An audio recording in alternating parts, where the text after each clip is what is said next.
Le village des recruteurs de Lille, c'est la 4e édition et c'est l'opportunité pour toutes et tous de trouver un job, même quand on n'a pas forcément de formation, quand on n'a pas de réseau, quand on est parfois même décrocheur scolaire, quand on n'a pas un cursus scolaire linéaire, on va dire. Bonjour Églantine de Witt.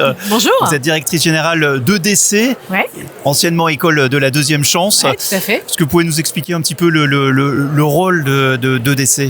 Alors l'EDC, c'est un dispositif qui va permettre à des jeunes de 16 à 25 ans de retrouver de la motivation pour aller vers l'emploi ou la formation.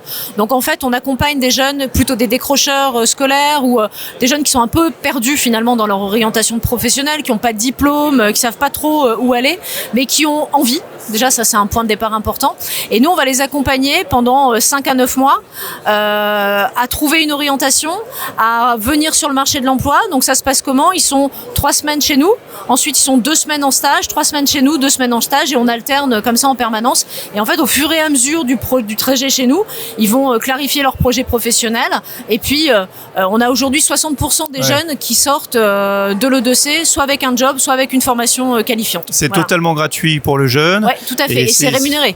C'est rémunéré, enfin c'est totalement gratuit, c'est même rémunéré. Vous le dites, 60% de taux d'insertion, comme on dit, c'est ça ? C'est ça, ouais, de taux, ce qu'on appelle de taux de sortie positive.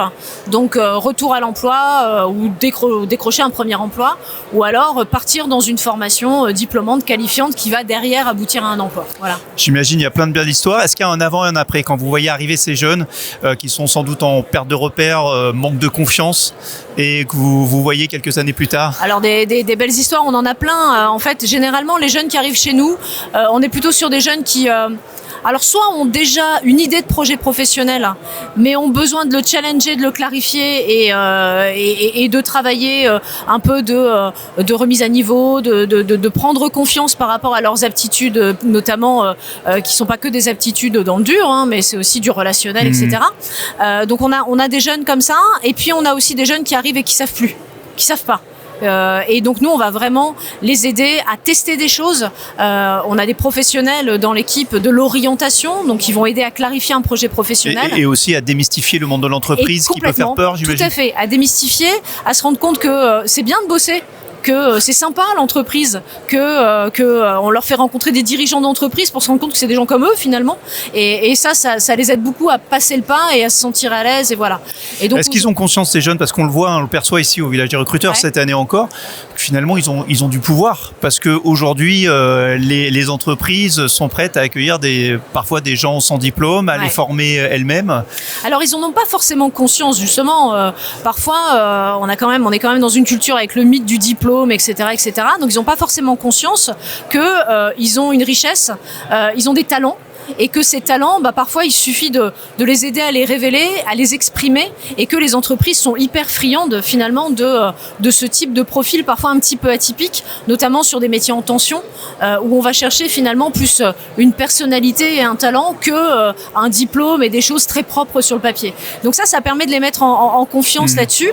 Et j'ai envie de dire, on a aussi un rôle vis-à-vis des entreprises, de les rassurer vis-à-vis de ces profils un peu atypiques. Nous, on le voit, en les accompagnant, on se rend compte que parfois on est sur des parcours de vie déjà avec des gens très jeunes qui ont des parcours de vie difficiles, mais ça n'empêche pas d'avoir un beau parcours professionnel, mais c'est aussi de rassurer les entreprises sur le fait que si elles sont en capacité de les accueillir, de les accompagner, etc., et que ça fait des belles histoires. Alors ce qu'on fait aussi, c'est que les jeunes sont chez nous, mais pendant 1 an après leur sortie de l'EDC, on continue à les suivre pour voir ce qu'ils sont devenus. Et là, on voit aussi de belles histoires, des gens parfois qui sont sortis toujours un peu perdus et puis qui 3 mois après vont vraiment trouver leur voie, donc c'est top. Les belles histoires, ça marche aussi. Dernière question, avec la magie de la rencontre, c'est l'ADN ici du village des recruteurs, et des jeunes que vous accompagnez se testent ici, c'est ça, vous rencontrez des recruteurs. Alors ce matin par exemple, et toujours quand on participe à ce genre d'événement, ce matin on a un groupe de jeunes qui est venu et on les a amenés pour leur permettre de rencontrer des entreprises, pour leur permettre de prendre des contacts, de découvrir des secteurs d'activité. Voilà, donc c'est un salon comme celui-ci, c'est vraiment une occasion pour nos jeunes de venir au contact et puis de tester leur CV. On les a fait travailler là-dessus, donc voilà. Et de se rassurer aussi. Tout à fait. Merci beaucoup. Merci à vous. Le EDC, nouvellement, école de la deuxième chance. N'hésitez pas à venir les voir au village des recruteurs.